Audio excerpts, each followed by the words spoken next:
Hello and welcome to Panacea classes. Yesterday was the World Environment Day, that is 5th of June. 5th of June को World Environment Day होता है. On this day in 1972, the first ever environmental related summit was held in Stockholm, which is called as Stockholm Conference on Human Environment, which led to the establishment of United Nations Environment Program UNEP. ठीक है, ये सब जो है environmental awareness के लिए किया गया था. तो जो कल का न्यूज़पेपर था that was all flooded with the news related to the environment protection, biological diversity को कैसे कंजर्व करना है, climate action and all these things. तो दो मेनली जो दो आर्टिकल्स थे हिंदू में इन्वायरमेंट को रिलेटेड वो हम डिस्कस करेंगे. The one is saving biodiversity securing earth's future written by Kamal Baba, जिसमें हम पढ़ेंगे the role of biodiversity and contribution to human life, कि क्या रोल है बायोडाइवर्सिटी का और क्या कंट्रीब्यूशन है टू द ह्यूमन लाइफ, और क्यों ज़रूरत है टू सेव बायोडाइवर्सिटी, हमें क्यों बचाना है बायोडाइवर्सिटी को. Biodiversity as you all know is the variety of life that is present on earth. ठीक है, जितनी भी आपको भिन्न भिन्न प्रकार की प्रजातियाँ इस अर्थ पे देखने को मिलती हैं, that this is all biodiversity. Biodiversity को अगर हम ब्रॉडली डिवाइड करें, it can be divided into three broad terms, that is on the basis of genetic. सबसे लोअर लेवल पे जेनेटिक डाइवर्सिटी हमें देखने को मिलती है on the level of genes. उसके बाद आपको देखने को मिलती है स्पीशीज़ डाइवर्सिटी, फ्लोरा में भी फौना में भी आपको देखने को मिलती है, अलग अलग टाइप की स्पीशीज़ होती हैं. उसके बाद आपको हायर लेवल पे इकोसिस्टम पे डाइवर्सिटी आपको देखने को मिलती है. डिफरेंट टाइप के इकोसिस्टम्स हैं, marine ecosystem, forest ecosystem, grasslands हैं, डेजर्ट्स हैं. ठीक है, ये सब अलग अलग टाइप की आपको अलग अलग लेवल्स पे अलग अलग डाइवर्सिटी आपको देखने को मिलती है. अगर हम इंडिया की बात करते हैं, India is 2.3% of global land area. Land area जो ग्लोबल जितना भी है उसका जो है 2.3% जो है वो इंडिया में है. And it is home to 8% of global biodiversity. 8% जो है ग्लोबल बायोडाइवर्सिटी वो आपको इंडिया में देखने को मिलती है इन 2.3% ऑफ ग्लोबल लैंड एरिया. ये आपको याद रखना है. Now there are 36 total biodiversity hotspots recognized in the whole world. 36 ऐसे बायोडाइवर्सिटी हॉटस्पॉट्स हैं जो रिकग्नाइज किए जा चुके हैं, जहाँ पे आपको ज़्यादा जो है बायोडाइवर्सिटी हॉटस्पॉट्स का मतलब क्या है, जहाँ पे आपको ज़्यादा बायोडाइवर्सिटी देखने को मिलती है और जहाँ पे आपको कंजर्वेशन करने की ज़्यादा ज़रूरत है. ठीक है, आउट ऑफ दिस 36 स्पॉट्स, चार ऐसे हॉटस्पॉट्स हैं जो आपको इंडियन सब कॉन्टिनेंट मेनली आपको इंडिया में देखने को मिलते हैं. They are Himalayas, Indo Burma, Western Ghats हैं, श्रीलंका है, एंड सुंदरबंस. सुंदरबन लैंड्स जो हैं यहाँ पे आपको देखने को मिलते हैं. Now how is this biodiversity, as you all know biodiversity जो है एंड नेचर जो है उसका जो डायरेक्ट रिलेशन है वो हमारे साथ है. ठीक है, ये हम कहीं ना कहीं समझते हैं. सोसाइटल वेलबींग के लिए जो है कितना कंट्रीब्यूशन है इस बायोडाइवर्सिटी का ये भी हमें पता है. ठीक है, अगर कोई भी एक स्पीशीज़, अगर हम हनी बीज़ की बात करते हैं, अगर हम हनी बीज़ जो पॉलिनेटर्स का काम करते हैं, अगर हनी बीज़ आज हमारे इन्वायरमेंट से ख़त्म हो जाती हैं तो ह्यूमन का सर्वाइवल ही पॉसिबल नहीं है. तो आप देख सकते हैं कि कैसे छोटे से छोटी चीज़ भी, जो लिविंग चीज़ छोटे से छोटी है, वो भी कैसे हमें इम्पैक्ट कर सकती है. तो ह्यूमन का एक डीप रिलेशन है बायोडाइवर्सिटी के साथ, नेचर के साथ, सोसाइटल वेलबींग के साथ डायरेक्टली लिंक्ड है. फिजिकल हमारी और मेंटल वेलबींग के लिए आपको जब भी अपना मन शांत करना होता है तो आप पहाड़ों में जाके बैठ जाते हो. हाँ, साधु लोग जो हैं मेडिटेशन करने पहाड़ों में चले जाते हैं. तो क्यों जाते हैं? क्योंकि वहाँ पे सेंस ऑफ पीस, शांति, और नेचर के साथ आप जितना कनेक्टेड रहोगे उतना फिजिकली भी आप फिट रहोगे, मेंटली भी आप फिट रहोगे. तो they all contribute to the human wellbeing. ठीक है, उसके बाद इकोसिस्टम जो है ये तो एक डायरेक्ट कॉन्ट्रीब्यूशन इकोसिस्टम के हैं, बायोडाइवर्सिटी के हैं ह्यूमन पे. उसके बाद जो है वेरियस सर्विसेज हमें मिलती हैं इकोसिस्टम से और बायोडाइवर्सिटी से. क्या क्या सर्विसेज हमें मिलती हैं? हमें जो है फूड सिक्योरिटी वहाँ से मिलती है. हमारी हेल्थ में हमें, मैंने आपको अभी बताया कितना हेल्पफुल है. उसके बाद जो ट्राइबल कम्युनिटीज़ हैं, ट्राइबल कम्युनिटीज़ का जो लाइवलीहुड है वो सारा फॉरेस्ट प्रोड्यूस पे डिपेंड करता है. ठीक है। तो उनका उनका जो इकोनॉमिक बेनिफिट्स उनको वहाँ से मिलते हैं। उसके बाद जितने भी नेचुरल रिसोर्सेज की हम एक्सप्लॉयटेशन करते हैं अपने इकोनॉमिक बेनिफिट के लिए, ठीक है, वो सब हमें मिलता है। उसके बाद स्पिरिचुअल सर्विसेज जो हैं, अब हमने वेदास में, हमने एंशेंट इंडिया में जब हम वेदास के बारे में पढ़ते हैं तो हम देखते हैं कि Sanatan Dharma how it is connected to the nature, how Vedas are connected to the nature, ठीक है। वेदास में सीधे सीधे हमें देखने को मिलता है कि आपको नेचर की पूजा करनी है, आपको पेड़ों की पूजा करनी है, आपको रिवर्स की पूजा करनी है। तो क्यों इनकी पूजा करनी है, इनमें कोई भगवान है या नहीं, ये तो कंट्रोवर्शियल टॉपिक है, बट हमें इनकी पूजा इसलिए करनी है क्योंकि हमें ज़िंदा रहना है, ठीक है। तो अगर हमें सरवाइव करना है, हमें अगर अपनी लाइफ अच्छे से जीनी है, तो ये सब चीज़ें हमारे लिए ज़रूरी हैं। तो इन सब चीज़ों को हमें समझना होगा। उसके बाद क्या करेंगे अगर हम इन सब चीज़ों को एक्सप्लॉइट करेंगे, नेचुरल रिसोर्सेज को एक्सप्लॉइट करेंगे, तो क्या होगा, it will lead to the unsustainable development, ठीक है। अगर हम अपनी ग्रीड को कंट्रोल नहीं करेंगे, क्लाइमेट चेंज को कंट्रोल नहीं करेंगे, जिस तरह से ग्लोबल वार्मिंग होती जा रही है, तो it will lead to unsustainable development.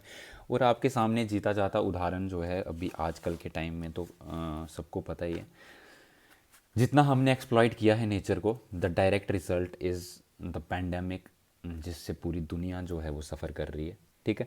तो ये हमें बताता है कि it is a direct result of our unsustainable exploitation of biodiversity resources. जिस तरह से हमने बायोडाइवर्सिटी को, रिसोर्सेज को एक्सप्लॉइट किया है, उसका जो डायरेक्ट रिजल्ट हमें मिल चुका है। तो जो रिलेशनशिप है ह्यूमन और नेचर का, ये काफ़ी डीप रिलेशनशिप है, और नाउ हमें ये पता चल रहा है कि ये रिलेशनशिप टोटली डिसफंक्शनल हो चुका है, ठीक है। नाउ हमें कैसे बचाना है इस चीज़ को, तो ओवरनाइट तो कुछ नहीं होगा, बट हमें इसके लिए बायोडाइवर्सिटी को बचाना होगा, प्लान्स बनाने होंगे। तो वेरियस, ऐसा नहीं है कि गवर्नमेंट्स जो हैं ऐसे प्लान्स नहीं बना रही हैं। रियो अर्थ समिट जो 1992 में हुआ था वर्ल्ड लेवल पे, उसके बाद जो है कि वेरियस सभी नेशंस ने कहीं ना कहीं कोशिश की है कि हम कैसे ग्रीन टेक्नोलॉजी की तरफ जाएं, रेन्यूएबल रिसोर्सेज की तरफ जाएं, कैसे हम जो हैं कार्बन लेवल्स को कम करें, ग्रीन हाउस गैसेस के एमिशंस को कम करें, ठीक है। तो इंडिया में 2018 में एक मिशन लॉन्च हुआ जिसका नाम था national mission on biodiversity and human wellbeing, ठीक है, which was in line with the sustainable development goals जो 2015 में लॉन्च किए गए हैं, and the convention on biological diversity जो CBD गोल्स हैं, उनके लाइन में हमने जो है ये मिशन लॉन्च किया था। अब ये मिशन जो है इट इज़ अप्रूव्ड इन 2018, और ये अप्रूव किया गया है ministry of environment, forest and climate change with collaboration with prime minister science technology and innovation advisory council. अब इसके साथ और भी कुछ एजेंसीज़ हैं, प्राइवेट एजेंसीज़ हैं, सिविल सोसाइटी ऑर्गेनाइजेशंस हैं, कुछ गवर्नमेंट इंस्टीट्यूशंस हैं, जिनकी कोलैबोरेशन के बिना जो है ये चीज़ें सक्सेसफुल नहीं हो सकती हैं। NBA भी इसमें है, नेशनल बायोडाइवर्सिटी जो अथॉरिटी है, जो बनाई गई थी बायोडाइवर्सिटी एक्ट 2002 के बाद। तो हमें कैसे जो UN सस्टेनेबल डेवलपमेंट गोल्स हैं, जो 17 गोल्स हैं, उनको कैसे फुलफ़िल करना है, कैसे हमें कन्वेंशन ऑन बायोलॉजिकल डाइवर्सिटी के जो गोल्स हैं, कैसे हमें सस्टेनेबल यूज़ करना है रिसोर्सेज का, जो हम अभी भी जैसे हम अभी यूज़ करें, ताकि फ्यूचर में हमें जो है प्रॉब्लम ना हो। तो इस सब पे ये सब फोकस करता है national mission on biodiversity and human wellbeing 2018 में जो लॉन्च किया था। तो इस मिशन में क्या है, एक होलिस्टिक अप्रोच, होलिस्टिक फ्रेमवर्क की बात करता है, कैसे हमको सबको साथ लेके चलना है एक इंटीग्रेटेड अप्रोच के साथ। क्योंकि देखिए ये सब चीज़ें जो हैं खाली गवर्नमेंट नहीं कर सकती है, इसमें कहीं ना कहीं सोसाइटल पार्टिसिपेशन का होना बहुत ज़रूरी है। तो ये अप्रोच हमें लेके चलनी होगी। In the one other concept जो है जिसके ऊपर हमारी काफ़ी प्रायोरिटी है, which is one health concept. One health concept का मतलब है कि ह्यूमन हेल्थ जो है it is directly related to biodiversity. ये समझने का टाइम आ गया है कि हमारी हेल्थ जो है, ये ऐसा नहीं है कि आप AC रूम में अंदर बैठे रहेंगे चुपचाप करके और आपको कुछ कहीं से कोई वायरस नहीं आएगा, कुछ नहीं होगा, ऐसा नहीं है। अभी आपने देख ही लिया है इस दुनिया की क्या हालत है। तो आप ऐसे बच के नहीं रह सकते हैं। आपकी जो ह्यूमन हेल्थ है it is directly related to biodiversity, it is directly related to nature. तो जब तक आप नेचर को समझेंगे नहीं, नेचर के साथ जीना नहीं सीखेंगे, तब तक आप जो है पीसफुली नहीं रह पाएंगे, ठीक है। तो इस मिशन के लिए we require some trained human resources की हमें ज़रूरत है in order to combat climate change and various other problems. In conclusion इस आर्टिकल में राइटर यही कहना चाहता है कि जो ये मिशन है ये इंडिया को हेल्प कर सकता है टू मैन जो भी ये डिसफंक्शनल रिलेशनशिप अभी हो चुका है नेचर के साथ, इसको हम कैसे जो है नेचर को रिपेयर कर सकते हैं, कैसे ह्यूमन बीइंग और नेचर के बीच का जो रिलेशन है इसको हम ज़्यादा अच्छा, ज़्यादा और बेहतर कर सकते हैं। That is all from this article. उसके बाद एक और आर्टिकल है, I hope this is clear to you. Okay, एक और आर्टिकल जो है that is on climate action, और इस आर्टिकल को लिखा है मिस्टर आलोक शर्मा ने। मिस्टर आलोक शर्मा कौन है? He is Indian origin British politician, एक ब्रिटिश पॉलिटिशियन है जिनका जो इंडियन ओरिजिन है, और जो कॉन्फ्रेंस ऑफ पार्टीज़ 26 जो होने वाला है इस बार यूके में होने वाला है, ठीक है। अब जो कॉन्फ्रेंस ऑफ पार्टीज़ क्या है? United nation framework convention on climate change जो है ये एक लीगल कन्वेंशन है UNFCC, जो रियो अर्थ समिट 1992 में हुआ था, उसके बाद जो है ये कन्वेंशन बनाया गया था। इसके बाद क्या होता है, हर साल जो ये है जो कंट्रीज़ हैं, इसकी सिग्नेटरी कंट्रीज़ हैं, वो जो है मिलते हैं और वो डिसाइड करते हैं कि कैसे हमें क्लाइमेट चेंज को है रोकना। इसमें सबसे पहले जो है इन्होंने जो क्योटो प्रोटोकॉल बनाया था, उस क्योटो प्रोटोकॉल में बात की गई थी कि उस क्योटो प्रोटोकॉल में एक्चुअली बात की गई थी CBDR की। CBDR क्या है? दैट इज़ तो CBDR क्या है? Common but differentiated responsibilities. इसमें जो बात की गई थी, जैसे डेवलप्ड कंट्रीज़ हैं, डेवलप्ड कंट्रीज़ ने क्या किया हुआ है, वो तो डेवलप हो चुकी हैं, उन्होंने जितना कार्बन जो है रिलीज़ करना था, ग्रीन हाउस गैसेज जितनी रिलीज़ करनी थी इन्वायरमेंट में, वो कर चुके हैं। Now they are shifting towards green technology. लेकिन डेवलपिंग कंट्रीज़ का क्या होगा?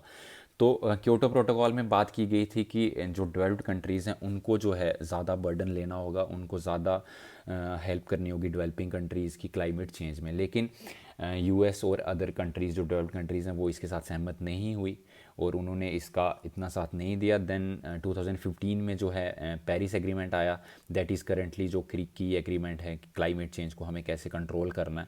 और ये जो एग्रीमेंट है इट इज़ पुशिंग गवर्नमेंट्स कि हमें कैसे क्लाइमेट एक्शन जो है वो करना है। और अब इसमें it talk about INDCs, that is voluntary contributions, they are not legally binding contributions, that are, यहाँ पे हम बात करते हैं नेशनली डिटरमाइंड कॉन्ट्रीब्यूशंस की, कि आपको अपने नेशन, अपनी इकोनॉमी के हिसाब से देख के आपको उस हिसाब से ही कंट्रीब्यूट करना है टूवर्ड्स क्लाइमेट एक्शन, कैसे आपको क्लाइमेट को कंट्रोल करना है। जो पेरिस एग्रीमेंट में जो मेनली टारगेट है दैट इज़ टू ब्रिंग जो अर्थ का जो टोटल टेम्परेचर है उसको हमें 2 डिग्री सेल्सियस, जो प्री इंडस्ट्रियल लेवल्स के 2 डिग्री सेल्सियस हमें कम करना है by the end of this century. और जो रीसेंट जो गोल है दैट इज़ 1.5 डिग्री सेल्सियस से हमें इसको कम करना है, ठीक है। नाउ आलोक शर्मा ने, जो मिस्टर आलोक शर्मा है, इन्होंने काफ़ी प्रेज़ की है इंडिया की, कि इंडिया ने काफ़ी अच्छा काम किया है इन renewable energy sector.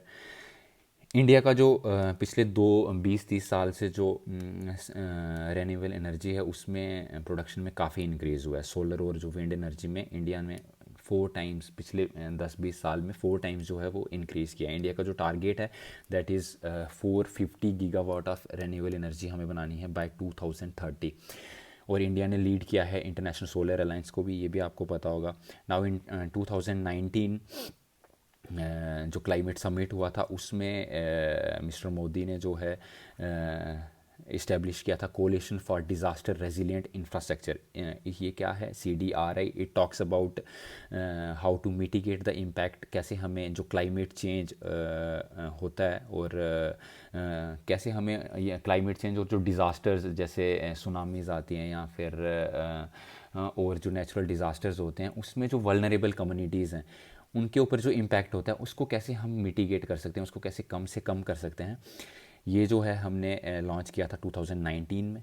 Now author यहाँ पे बात कर रहे हैं कि हम कैसे जो है कंट्रोल कर सकते हैं, कैसे हमें अपने ग्लोबल एमिशंस को कंट्रोल करना है, कैसे क्लाइमेट चेंज को कंट्रोल कर सकते हैं। तो उन्होंने यहाँ पे बात की है कि 2030 से लेकर 2050 जो है it is the most crucial time. ये जो 20 साल हैं ये काफ़ी क्रूशियल हैं अगर हमें क्लाइमेट चेंज पे काम करना है। चार चीज़ों के बारे में और इन्होंने यहाँ पे दो चीज़ों के बारे में बात की है, दैट इज़ कि अगर हमें जो है ये टारगेट्स जो पेरिस एग्रीमेंट के टारगेट्स हैं इनको अगर अचीव करना है तो हमें जो ग्लोबल एमिशंस हैं उनको अभी जितने हैं उनको हमें हाफ करना होगा बाय 2030। एंड हमें जो नेट ज़ीरो एमिशंस हैं ये टारगेट जो है वो अचीव करना होगा बाय 2050। इसके साथ ही हमें जो जब कोई भी देश जो है मूव करता है टूवर्ड्स ग्रीन टेक्नोलॉजी तो ऐसा लगता है नेशंस को, ऐसा लगता है सभी डेवलपिंग कंट्रीज़ को कि उनकी जो ग्रोथ है इट ग्रोथ के साथ जो रिलेशन है विद ग्रीन टेक्नोलॉजी का वो अपोजिट है। मतलब अगर आप ग्रीन टेक्नोलॉजी की तरफ जाएंगे तो एक तो ये ग्रीन टेक्नोलॉजी कॉस्टली बहुत ज़्यादा है, तो ठीक है आपकी जो है ग्रोथ कंट्री की वो रुक जाएगी। लेकिन मिस्टर आलोक शर्मा यहाँ पे हमें बता रहे हैं कि आपको ग्रीन ट्रांजिशंस के बेनिफिट्स को ज़्यादा से ज़्यादा दिखाना है, कैसे वो जॉब्स हमें दिलवा सकता है ज़्यादा से ज़्यादा, कैसे पोल्यूशन ज़्यादा से ज़्यादा कंट्रोल होगा और ओवरऑल वेलबींग के लिए कैसे वो इम्पॉर्टेंट है, इसके बारे में हमें बात करनी होगी। उसके बाद जो कॉन्फ्रेंस ऑफ पार्टीज़ 26 जो यूके में होने वाला है उसके 4 मेन गोल्स की बात कर रहे हैं। सबसे पहले है हमें क्लियर रोड मैप जो है वो बनाना होगा कि कैसे हमने कंट्रोल करना है टेम्परेचर 1.5 डिग्री सेल्सियस से कम कैसे करना है। उसके बाद जो एक्सट्रीम वेदर इवेंट्स होते हैं उनका जो इम्पैक्ट होता है उसको कैसे मिटिगेट करना है। उसके बाद जो क्लाइमेट फाइनेंस है, climate finance is nothing but जो डेवलप्ड कंट्रीज़ हैं उन्होंने तो काफ़ी हिस्टोरिकल एमिशंस किए हुए हैं, उन्होंने तो अपनी इकोनॉमी को डेवलप करने के लिए रिसोर्सेज को ओवर एक्सप्लॉइट कर दिया हुआ है। Now they have to contribute to developing countries ताकि वो जो है ग्रीन हाउस गैस एमिशंस को कम कर सकें। उनको कंट्रीब्यूट करना होगा एवरी ईयर $100 बिलियन, तो ये टॉप प्रायोरिटी है। उसके बाद बात कर रहे हैं इंटरनेशनल कोऑपरेशन की, क्योंकि कंसेंसस जो है वो सबसे ज़्यादा इंपॉर्टेंट है। अगर कंसेंसस नहीं होगा तो नेशंस मिलके काम नहीं कर पाएंगे, अब मिलके काम कर पाएंगे तभी जो है हम क्लाइमेट एक्शन ग्लोबल वार्मिंग को रोक सकते हैं। This is all from this article. Now एक और आर्टिकल जो है इकोनॉमी के रिलेटेड मॉनेटरी पॉलिसी जो कमेटी है जिसको हेड करते हैं हमारे RBI governor. Monetary policy committee क्या करती है, ये जो है वेरियस जितने भी मॉनेटरी पॉलिसी जो इनके रिलेटेड जो डिसीजंस होते हैं उनको लेती है। नाउ पिछले कुछ टाइम से जब से कोविड की सेकेंड वेव आई है the RBI has shifted towards accommodative stance. Accommodative stance में क्या करते हैं, आरबीआई ने क्या किया है, अपना जो रेपो रेट है, repo rate is the rate at which RBI lends money to banks. ठीक है, आरबीआई जो है लैंड जब करता है बैंक को जिस रेट पे उसको हम क्या बोलते हैं, आरबीआई जो शॉर्ट टर्म लैंडिंग होती है। अब आरबीआई ने जो है ये कम किया हुआ है, इस टाइम पे ये 4% है और इस जो क्वार्टर में भी आरबीआई ने इसको 4% ही रखा है। क्यों? क्योंकि हमें क्या करना है, हमें इस टाइम ग्रोथ पे ज़्यादा फोकस करना है। आरबीआई का ये कहना है कि हमें ग्रोथ पे फोकस करना है, इकोनॉमी को बूस्ट करना है, इकोनॉमी में मनी सप्लाई को बढ़ाना है। तो जैसे जैसे हम अगर रेपो रेट कम करेंगे तो बैंक्स जो हैं अपना इंटरेस्ट रेट कम करेंगे, लोग जो हैं ज़्यादा लोगों के पास ज़्यादा पैसा आएगा, लिक्विडिटी ज़्यादा होगी, तो ग्रोथ में हेल्प होगी। At the same time RBI is having a close watch on the inflation situation, क्योंकि ज़्यादा लिक्विडिटी होने से इन्फ्लेशन बढ़ सकती है। नाउ आरबीआई की इन्फ्लेशन पे पूरी नज़र है। The CPI target for this quarter is 5.1%, which is जो स्टिल टारगेट में है। जो मॉनेटरी पॉलिसी कमेटी का हमारा टारगेट है दैट इज़ 4%, प्लस माइनस जो है 2% का इनको जो है वो एक विंडो दी हुई है कि आप जो है इन्फ्लेशन को 4 से या तो +2 6 तक या फिर -2 2 और 6 के बीच में आप कहीं पे भी मैनेज कर सकते हो। तो अभी जो टारगेट है दैट इज़ 5.1%, जो इस टारगेट के बीच में। रिसेंटली आरबीआई ने जो जीडीपी फॉरकास्ट है उसको भी रिवाइज़ किया है, 100 बेसिस पॉइंट से कम किया है, which is the direct result of the second wave, जिसका इकोनॉमी में काफ़ी इफेक्ट पड़ा है। नाउ कुछ शॉर्ट न्यूज़ हैं। रिसेंटली WHO ने जो वायरस का नेमिंग सिस्टम है वेरियस वायरस वेरिएंट्स का, उसको उन्होंने चेंज किया है और उन्होंने जो उसको चेंज किया है now it is based on Greek alphabets. ठीक है, साइंटिफिक लिटरेचर जो है वो तो रहेगा ही, लेकिन for common man it is more easy to understand. ये जो ग्रीक अल्फ़ाबेट है, जैसे जो इंडिया में जो वेरिएंट था दैट इज़ B.1.617.2, ठीक है, ये इसका साइंटिफिक नेम है। और नाउ इसका जो है ग्रीक नॉमेनक्लेचर में इसका जो नाम है दैट इज़ डेल्टा वेरिएंट। तो एक कॉमन मैन के लिए ये याद रखना ज़्यादा इजी होगा, इसलिए इसको चेंज किया गया। ना जो यूके में वेरिएंट था उसका नाम अल्फ़ा वेरिएंट रखा गया हुआ है, जिसका नाम था B.1.7। उसके बाद जो ब्राज़ील में था उसका गामा रखा हुआ है। ऐसे वेरियस जो वेरिएंट्स हैं उनके अलग अलग नाम रखे हुए हैं। नाउ एक प्रोजेक्ट 75I जो है ये आज न्यूज़ में था। It is related to the construction of conventional submarines. ये आपको याद रखना है, कन्वेंशनल सबमरीन्स जो इंडिया में मेक इन इंडिया प्रोजेक्ट के रिलेटेड जो है ये है project 75I which is it is related to the conventional submarines. उसके बाद जो INS संध्यायक जो एक INS था जो हमारा शिप था, ये हाइड्रोग्राफिक सर्वे के लिए हम यूज़ करते थे, इसको डीकमीशन कर दिया गया है। ठीक है, इसको हाइड्रोग्राफिक जो सोनार सर्वे जो हमारे होते हैं जिसमें हम ओशियनोग्राफिक सर्वेज करते हैं उसमें इस शिप का यूज़ होता था। और भी काफ़ी सारे ऑपरेशंस में इसकी एक्टिव पार्टिसिपेशन थी। इसको रिसेंटली जो है डीकमीशन कर दिया गया है। That is all from today. Thank you.